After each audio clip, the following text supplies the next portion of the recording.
A 13-year-old girl gave away her last dollar to a stranger, and it changed her entire life. It was a Tuesday night in East Baltimore, pouring rain, freezing cold.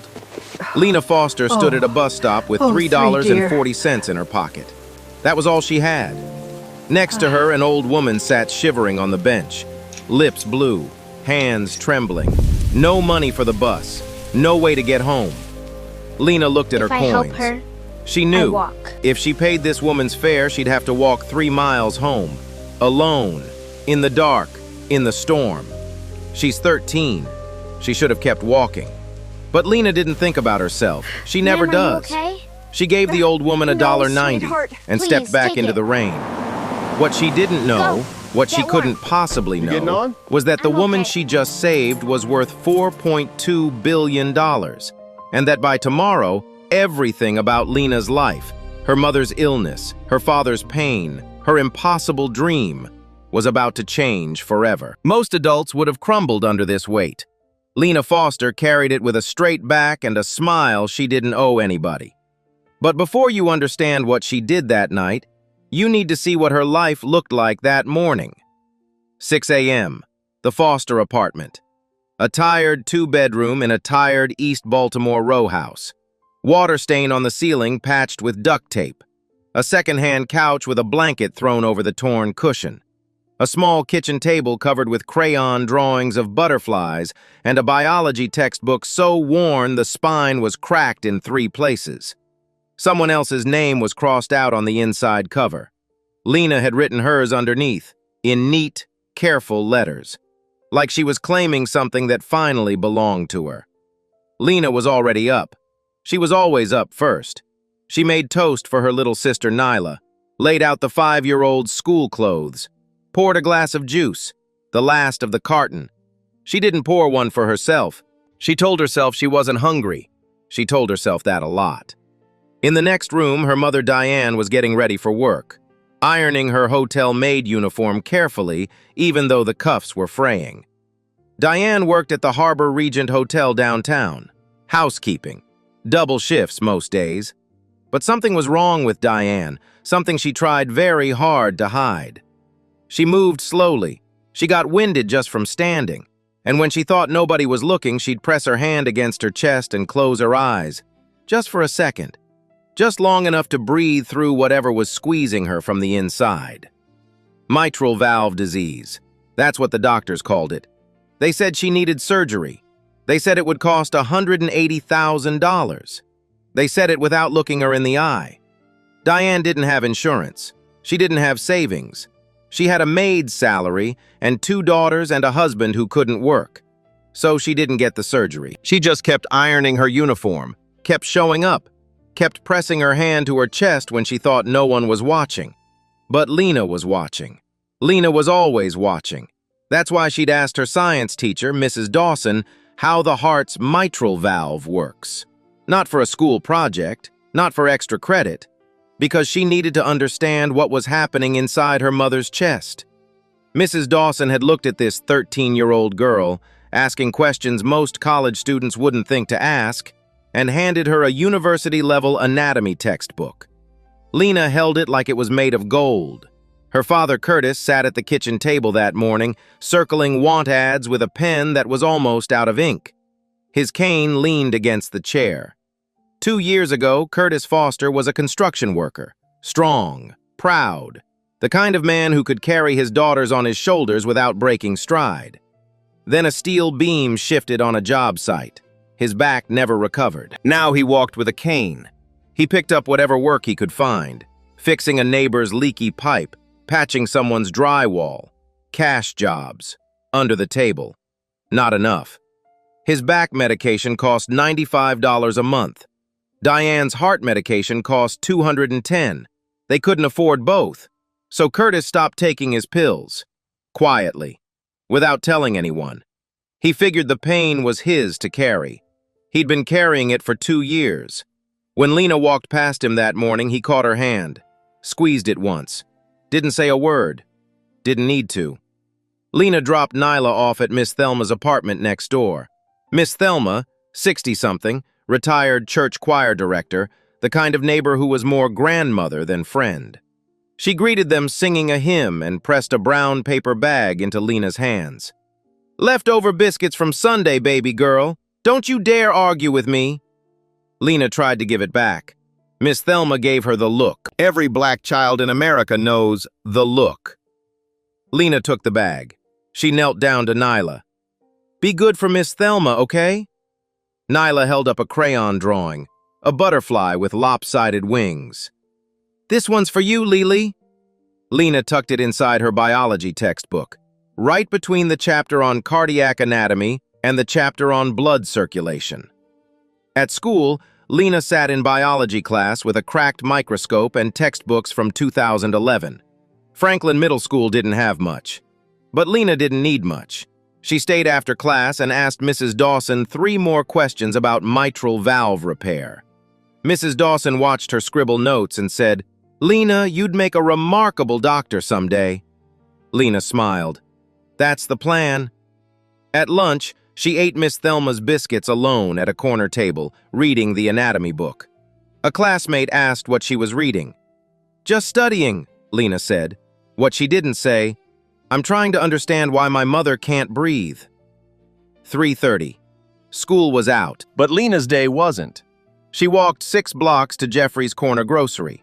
Mr. Jeffries paid her $6 an hour to bag groceries. Cash, under the table. Every Tuesday, Thursday, and Saturday, 3:45 to 6:15. That's about $15 a shift. Lena gave $13 to her mother for groceries, kept $2 for bus fare and emergencies. $15. That's what a 13-year-old girl earned to help keep her family above water. And the thing about Lena? She never complained. Not once. Not to anyone. She just showed up, did the work, handed over the money, opened her textbook, and kept dreaming about the day she'd fix her mother's heart herself. But what was coming next? What was waiting for her at that bus stop in the rain? Lena had no way to prepare for that. Nobody could have. Of all the bus stops in Baltimore, this woman ended up at Lena's. That wasn't a coincidence. That was something bigger at work. 6:20 p.m. Lena stepped out of Jeffrey's with $15 in an envelope and loose change in her jacket pocket. $13 for her mother, the rest for herself. $3.40. That was her whole world right now. The rain had started around 4, not a drizzle, a full November downpour. 41 degrees, wind cutting sideways off the harbor, the kind of cold that gets into your bones and stays. Lena pulled her hoodie up, 2 sizes too big from a church clothing drive, and started walking toward the number 9 bus stop on Pratt Street. 3 blocks. Normally nothing. Tonight it felt like a mile. Her sneakers soaked through before she made it half a block. She tucked the biology textbook deeper into her backpack to keep it dry.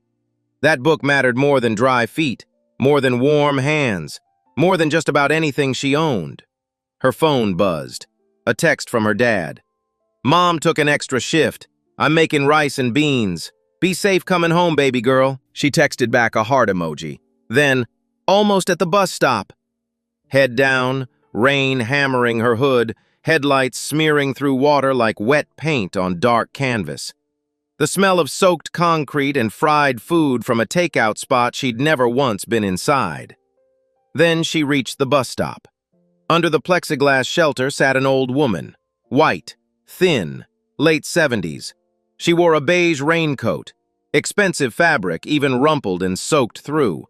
White hair plastered to her forehead, shoulders curled inward. And her lips, Lena noticed immediately, were tinged blue-purple. She gripped a small leather handbag on her lap with both hands, tight, like it was the only thing keeping her tethered to the earth. On the woman's lapel, a small gold pin caught the fluorescent light. 2 letters, W and H, intertwined in an elegant design. Lena glanced at it, thought, "That's pretty," looked away. She didn't know that pin, didn't know what those letters meant. Not yet. Behind the shelter across the street, a rain-blurred billboard glowed faintly. Whitfield Health Systems, building healthier communities since 1976. Lena had walked past it 1,000 times, never once looked up. Tonight was no different. She wasn't looking at billboards. She was looking at the old woman, because the old woman was falling apart. Stiff fingers fumbled through the handbag. Wallet, no cash. Another compartment, empty. A zippered pocket, one credit card. But the bus only took cash or transit card. She looked up at the digital display. Number 9 bus, arriving in 4 minutes. Her face crumbled. Not loudly, not dramatically, quietly. The way old people fall apart when they'd rather freeze than ask for help. She whispered to no one, "Oh, oh dear." Lena heard it. Something pulled tight inside her chest. She knew that look. She'd seen it on her mother's face at the end of every month, when the numbers didn't work, when medicine was too expensive, when the bills won. Quiet desperation dressed up as dignity. Lena recognized it the way you recognize your own reflection. Then her brain did what it always did. Math. $3.40. Bus fare, $1.90. One ride home tonight would leave $1.50, not enough for tomorrow's fare. She'd walk to Jeffrey's after school. 12 blocks, doable. But if she paid for the old woman too? $1.50 total, not enough for even one ride. She'd walk home tonight. 3.1 miles, in this rain, in the dark, through the streets her daddy told her never to walk alone after sunset. She's 13. She's a girl. She's alone. And this woman, this shivering, blue-lipped stranger, Lena could see it clearly now. Shallow breathing, confusion, a slight sway on the bench. This wasn't just someone without bus fare. This woman was in real distress. Maybe hypothermia, maybe cardiac, maybe both. Lena knew those symptoms. She'd been reading about them for weeks. Not for school, for her mother. The number 9 bus appeared 2 blocks away, headlights cutting through rain like 2 yellow eyes. 4 minutes. Lena had 4 minutes to decide. But what she didn't know, what nobody at that bus stop could have known, was that this decision was about to open a door Lena didn't even know existed. What Lena did next cost her $1.90. What it set into motion, that part's going to take your breath away. Lena looked at the money in her palm. A crumpled dollar bill, 3 quarters, 4 dimes, a nickel. She'd counted it twice already. She didn't need to count again. She knew exactly what she had and exactly what it meant. If she gave this woman $1.90, she'd have $1.50 left. Not enough for a bus ride. She'd walk home, 3.1 miles, in the rain, in the dark, alone. Through the streets her father specifically told her to never walk after sunset. Her dad's voice in her head, "Don't you walk past Edmondson after dark, you hear me?" Her mom's voice, softer, "Always help people, Lena, even when it costs you, especially when it costs you." 2 voices, 2 truths. She held them both for one breath. Then she stepped toward the bench. "Ma'am?" Eleanor looked up. Her eyes were glassy, unfocused. She startled slightly. She hadn't noticed the girl standing there. This close, Lena could see it clearly, the shallow rise and fall of her chest, the slight tremor in her jaw, the blue beneath her skin that had nothing to do with the cold. "Ma'am, are you okay? You look really cold." Eleanor's voice came out thin, embarrassed, the voice of someone who was not used to needing help. "I seem to have come out without... I don't have any cash, and I can't..." She trailed off, looked at Lena, this soaking wet kid in an oversized hoodie, and something like shame crossed her face, as if being seen like this by a child was worse than the cold itself. Lena didn't stand over her, she sat down, right next to her on that bench, close enough so Eleanor could feel she wasn't alone, but not so close she'd feel crowded. That's a small thing, but it's not a small thing. Most adults don't have that instinct. Lena did. She was 13 and she already understood that dignity matters more than help sometimes. "Where are you trying to get to?" Lena asked. Eleanor hesitated. "Roland Park."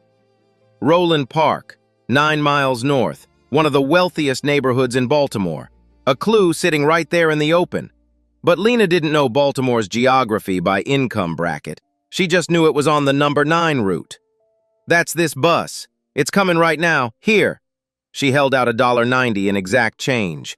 Coins balanced on her small palm. A palm that was rough and dry from bagging groceries and scrubbing dishes. A palm that looked like it belonged to someone 3 times her age. Eleanor shook her head immediately. "Oh no, sweetheart, absolutely not. I couldn't take money from a child." "It's okay, ma'am, really. It's cold out and you need to get home. You don't look—" Lena paused. She almost said, "You don't look well." She was thinking about the blue lips, the shallow breathing, the symptoms she'd memorized from her mother's anatomy textbook. "You just need to get somewhere warm." "But what about your fare? How will you get home?" "I don't live far. I'll walk. It's fine." A lie. A brave and terrifying lie from a 13-year-old girl who knew exactly how far she lived and exactly how dark it was outside. Eleanor stared at her, and something shifted behind those eyes. Those sharp, intelligent eyes. Eyes that had read contracts worth billions. Eyes that had stared down boardrooms full of powerful men went completely soft. Because what she saw was not a transaction, not pity. The old woman swayed and Lena caught her elbow. Gently, firmly, the exact same way she steadied her father when his back seized up. She walked Eleanor to the bus door, fed the coins into the fare box one by one. The driver looked at Lena. "You getting on, sweetheart?" "No, sir, I'm okay." She stepped back into the rain. The doors closed. The bus pulled away. And from inside, Eleanor turned to look through the rear window. Rain streaked the glass, but she could see her. Lena, 13 years old, standing alone at the bus stop, pulling her hood tighter, turning to walk, not toward home, but in the opposite direction. Into the dark, into the storm. Eleanor's hand went to her chest, not from her heart condition, from something else entirely. She whispered, "That child gave me her bus money." The driver glanced in the mirror. "You say something, ma'am?" Eleanor didn't answer. She watched Lena's small figure disappear into the night until the bus turned a corner and she couldn't see her anymore. And for the first time in years, this woman who had built a healthcare empire, who had dined with senators and shaken hands with presidents, Eleanor Whitfield had to fight back tears. Over $1.90 from a 13-year-old girl. Now Lena walked, 3.1 miles, sneakers squelching with every step. She passed a group of older teens on a corner and kept her eyes straight ahead. Walked faster. Past Whitfield Memorial Hospital, huge, glowing, lit up against the rain, and thought to herself, "That's where I'll work someday." Her phone buzzed. "Dad, where are you? Bus should have been there by now." She typed back with numb fingers. "Bus was full. Walking home. Almost there, don't worry." Another lie. To protect him. She got home at 7:25, soaked through, shivering. Her father opened the door before she could reach the handle. He'd been watching from the window, his face, worry, then relief, then quiet anger. "Lena Marie Foster, why are you walking in this?" "The bus was packed, Daddy, I'm fine." He wrapped her in a towel. He didn't believe her, but he let it go, for now. Lena went home and forgot about it. Just another Tuesday, just another stranger. But the old woman, she couldn't forget. She wouldn't let herself. The number 9 bus rolled into Roland Park at 7:12 p.m. Eleanor stepped off at a quiet street lined with oak trees and iron gates. A stately brick colonial sat at the end of a circular driveway. Perfectly trimmed hedges. A polished black sedan parked out front. And on the porch, pacing, phone pressed to his ear, her private driver, Harold. He spotted her and nearly dropped the phone. "Mrs. Whitfield, thank God! Your grandson has been calling every 5—" Eleanor raised one hand. Calm. Quiet. The kind of gesture that had silenced boardrooms for 50 years. Harold stopped mid-sentence. She walked inside without a word. This was not the home of a woman who rides city buses. Oil paintings on the walls. First edition medical journals behind glass. A framed honorary doctorate from Johns Hopkins in the study. A photograph of Eleanor shaking hands with 3 different governors. Another of her cutting a ribbon outside a hospital that bore her family name. This was the home of Eleanor Whitfield, founder and majority shareholder of Whitfield Health Systems. $4.2 billion, 38 hospitals, the most powerful woman in East Coast healthcare. And tonight she had been shivering on a bench, rescued by a child. She sat in her study and called Graham. Her grandson picked up on the first ring. His voice was tight with the kind of anger that only comes from fear. "Grandmother, you disappeared for 5 hours. Harold was about to call the police." "Graham, stop talking and listen." Silence. "A child paid my bus fare tonight." What? A girl, 13, maybe 14, black, wearing a hoodie 3 sizes too big. She was soaked to the bone. She'd clearly just come from some kind of work. There was a grocery apron stuffed in her backpack. Eleanor's voice cracked. Graham hadn't heard that sound in years. She looked at her money. She looked at me, and she gave me every cent she had. Then she walked home, in the rain, in the dark. A child, Graham. She walked home so that I could ride. Graham said nothing for a long moment. Then, "Are you okay? Physically, are you?" "I'm fine. Listen to me. I need you to find this girl." Eleanor reached into a raincoat pocket. When Lena had helped her stand at the bus stop, something had slipped from the girl's unzipped backpack pocket onto the bench. Eleanor had picked it up, meaning to call out, but the doors closed too fast. She held it up now. A laminated student ID card, Franklin Middle School. The photo showed a girl with 2 neat braids, smiling wide. Name, Lena Foster. Grade, 8th. And below the photo, a small sticker. Honor Roll, Fall Semester. Eleanor set the card on her desk. Right next to it, she unpinned the gold brooch from her lapel. The intertwined W and H. She placed them side by side. A $1 billion insignia and an 8th grader's honor roll card. 2 worlds on one desk. "Find her," Eleanor said. "Not through lawyers, not through the PR department. You go yourself, tomorrow." "Grandmother, what exactly are you planning?" Eleanor didn't answer right away. Her eyes drifted to a photograph on the far wall. Black and white, faded at the edges. It showed a young girl, maybe 14, standing outside a one-room schoolhouse in rural Virginia, barefoot, holding a textbook against her chest. The year was 1962. The girl was Eleanor. "That child reminded me of someone," she said quietly. "Me, before anyone in this world believed I could be anything." The next morning, Lena woke at 6, like always. Made toast for Nyla, skipped her own. Got her sister dressed. Noticed her student ID was missing from her backpack. Panicked for a second. The school would need it. Must have fallen out at the bus stop. She put on her sneakers, still soaked from last night. Her father had left his own dry work boots by her door. Way too big. She put on 2 pairs of socks and wore them anyway. Nyla laughed. Lena laughed too. Then she walked to school. No bus fare, no ID, no complaint. She didn't think about the old woman, not once. It was a small thing, a Tuesday night thing, already behind her. She had a biology test today. She'd been studying for it during her walk home last night, in the rain, in the dark, reciting mitral valve anatomy from memory while puddles filled her shoes. She was going to ace it. 3 things happened before sundown that should have told Lena her life was about to change. She missed all 3. The first happened in a corner office 22 floors above downtown Baltimore. Graham Whitfield sat behind a glass desk with Lena's student ID in one hand and a thin file in the other. His assistant had pulled it together overnight. He read it slowly, paused at one line, removed his glasses. "She's 13. He flipped a page. His jaw tightened. "Straight A student. Bags groceries after school to help her family." Another page, flagged. "Diane Foster. 1 emergency room visit last year at Whitfield Memorial.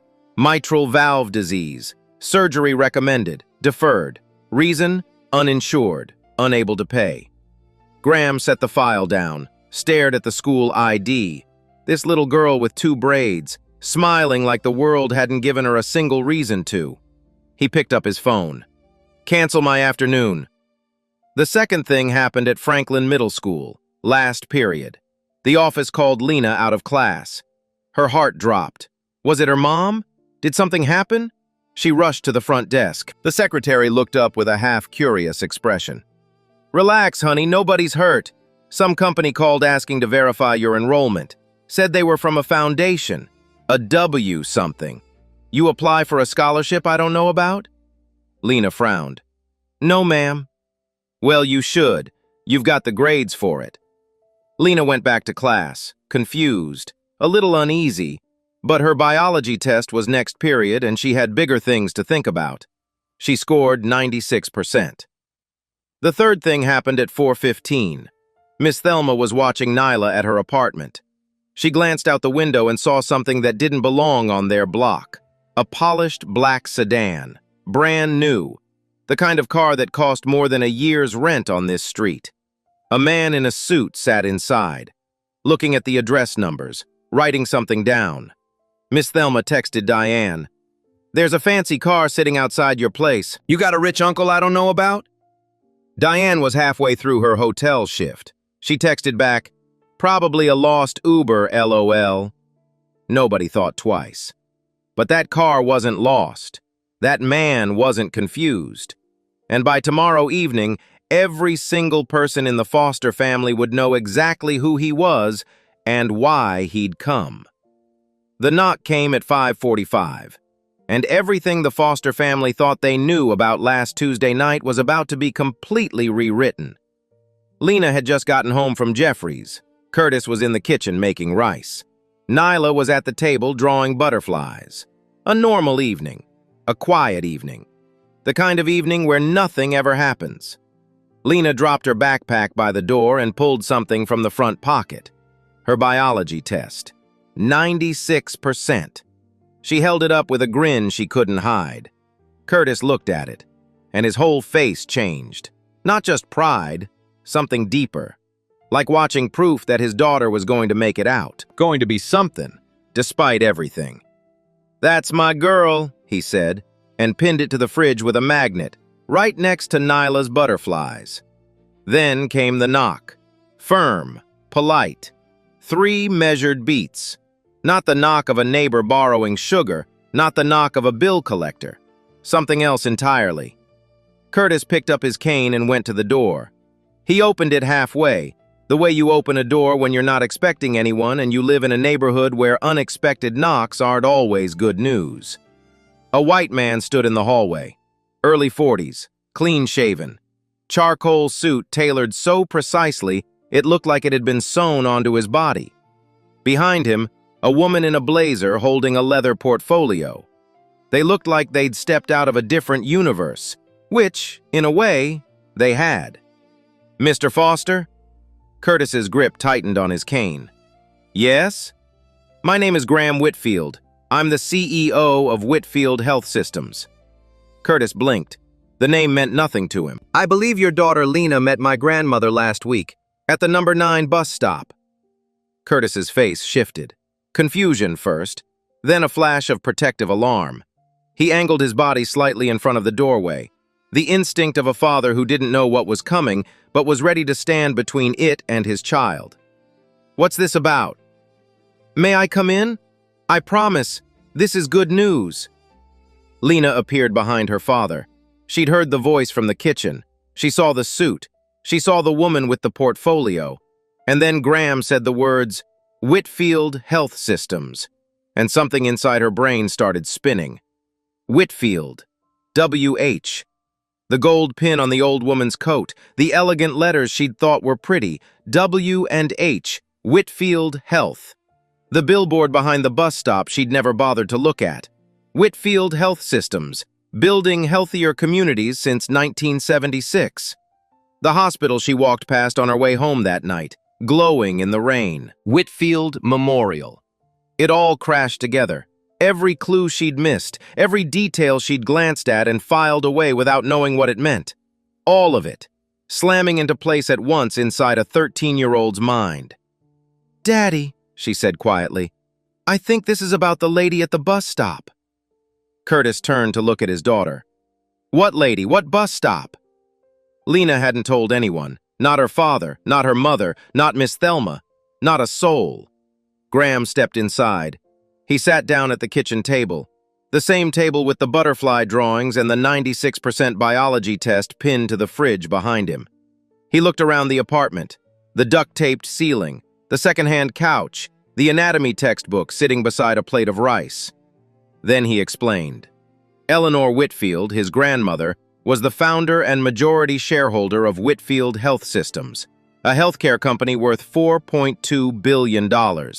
38 hospitals across the eastern seaboard. She had slipped away from her security detail last Tuesday to revisit East Baltimore, the neighborhood where she opened her first free clinic in 1972.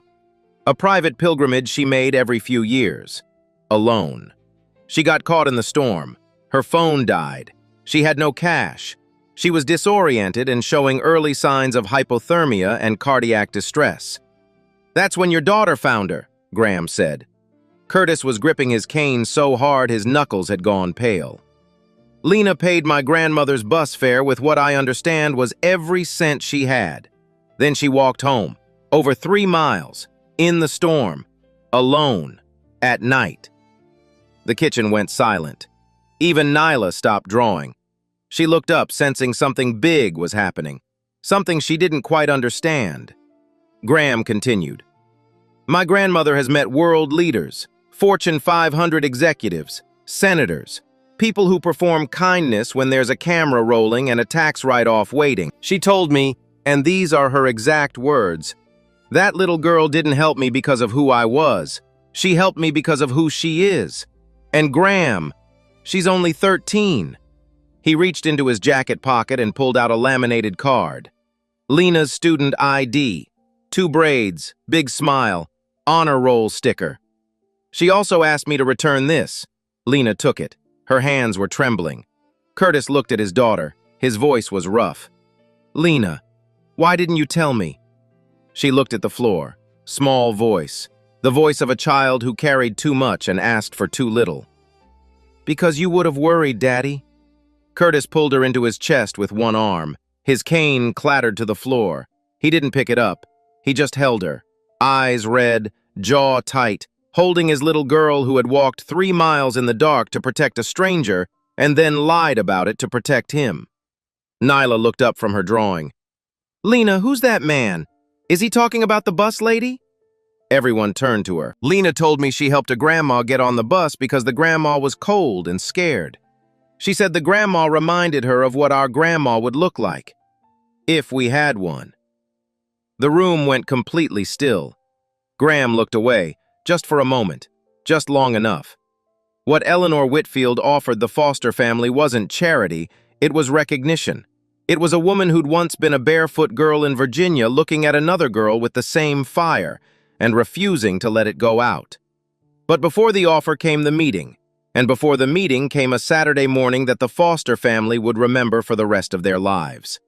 They arrived at Whitfield Health Systems headquarters at 10 a.m., a gleaming glass tower in downtown Baltimore. Lena wore her cleanest jeans and a blouse her mother had ironed 3 times that morning. Curtis wore his one good shirt, buttoned to the top, tucked in tight. He leaned on his cane, but he stood straight. Diane wore her Sunday church dress. She'd done her hair. She'd put on lipstick. She was out of breath by the time they crossed the lobby, but she didn't let it show. And Nyla wore a butterfly t-shirt. She held Lena's hand and looked up at the marble ceiling and whispered, "Are we in a castle?" They walked past security desks and corporate portraits, into a private elevator, up 22 floors. Nyla pressed her nose against the glass and watched Baltimore shrink below her. The doors opened onto Eleanor's private floor. And there she was, standing, waiting. Completely different from the woman at the bus stop. Silver hair swept into a clean knot, an ivory blazer, pearl earrings. She stood with the posture of someone who had built an empire with her own hands. Because she had. But her eyes were exactly the same, and they filled the moment she saw Lena walk through that door. "There she is," Eleanor said softly. "My brave girl in the rain." She opened her arms, and Lena, this 13-year-old girl who had held herself together through everything, who never complained, who never asked for anything, stepped forward and let herself be held. Eleanor held her the way a grandmother holds a grandchild. Tight, warm, like she'd been waiting for this. Diane pressed her hand to her mouth. Curtis blinked hard and looked at the ceiling. Then Eleanor lowered herself to Nyla's level, slowly. Her knees protested. She didn't care. "And who is this butterfly princess?" Nyla's eyes went wide. "Are you the bus lady?" Eleanor laughed. A real, full, warm laugh that filled the entire floor. "Yes, baby, I'm the bus lady." Nyla reached into her little backpack and pulled out a drawing she'd made that morning. A bus in the rain. 2 stick figures holding hands, one small, one old. Eleanor took it like it was a masterpiece, because to her it was. They sat at a long conference table. Eleanor slid a folder across to Curtis and Diane, not to Lena, because Lena was a child, and Eleanor respected that her parents were the decision-makers. She opened the folder and laid it out piece by piece. First, Diane's heart surgery. Immediate authorization for mitral valve repair at Whitfield Memorial Hospital.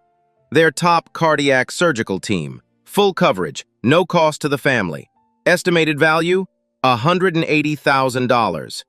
Curtis's hand found Diane's under the table. Second, the Eleanor Foster Medical Scholars Fund. A full scholarship, named after Lena, covering everything from high school through medical school. Private high school starting next fall at Baltimore Preparatory Academy. Then undergraduate pre-med. Then medical school. Tuition, books, lab fees, living expenses. Total estimated value, $350,000. Lena stopped breathing. Third, full orthopedic care for Curtis. Evaluation, surgery if needed, physical therapy, all of it covered through Whitfield's rehabilitation program. Curtis's grip on Diane's hand tightened until his knuckles went white. Fourth, housing stability. Immediate payment of the family's back rent. Relocation to a 3-bedroom apartment in a safer neighborhood near Baltimore Prep. Funded for 24 months while the family got back on solid ground. Fifth, a $30,000 education trust for Nyla, waiting for her when she turned 18. Sixth, the reopening of a free community health clinic in East Baltimore, on the same block where Eleanor opened her first clinic in 1972. And when Lena finished medical school, there would be a place waiting for her. Her clinic, her community, her purpose. The room was very quiet. Lena looked at the scholarship letter, her name printed on a document from a $4.2 billion company. She looked up. "Why? I just paid for a bus ride." Eleanor reached across the table and took both of Lena's hands in hers. Small hands inside old hands, rough palms against soft ones, the same hands that had touched at the bus stop. Together again. In 1962, I was a barefoot girl in Virginia who wanted to be a doctor. Everyone told me I was crazy. Then one day a stranger, a woman I never learned the name of, handed me a used biology textbook and said, "Don't let anybody tell you what you can't be." I built everything you see in this building from that one moment. She squeezed Lena's hands. "You are that moment for me, Lena. You are the reason I still believe." Diane broke first. Quiet tears, the kind that come when a weight you've carried for years is suddenly lifted. Curtis held her hand. His jaw was locked. His eyes were red. This man who couldn't provide the way he wanted to, hearing that his daughter's kindness had just unlocked everything he couldn't give her. Lena looked at her mother. "Mama, they're going to fix your heart." Diane couldn't speak. She pulled Lena into her lap like she was 5 years old again. Nyla patted Diane's arm. "Mama, why are you crying?" "I'm not sad, baby. Mama's happy. Mama's so happy." $1.90. That's what it cost. What it built? That's still growing. The first change came 3 weeks later. Diane Foster walked into Whitfield Memorial Hospital at 6 a.m. on a Thursday morning. The same hospital Lena had walked past in the rain that night. The same hospital she'd looked up at and thought, "That's where I'll work someday." Now her mother was lying on a gurney inside it. Lena sat in the waiting room, biology textbook open on her lap. She wasn't reading. She was watching the surgery wing doors. Curtis sat beside her, cane between his knees, one hand on Lena's shoulder.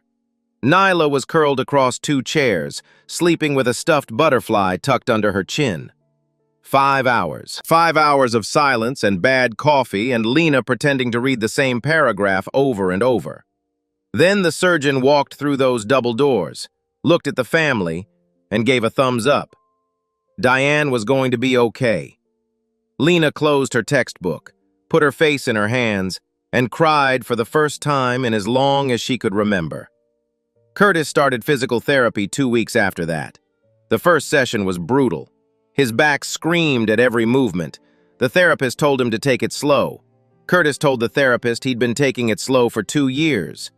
By week 4, he took 3 steps without his cane, then 5, then 10.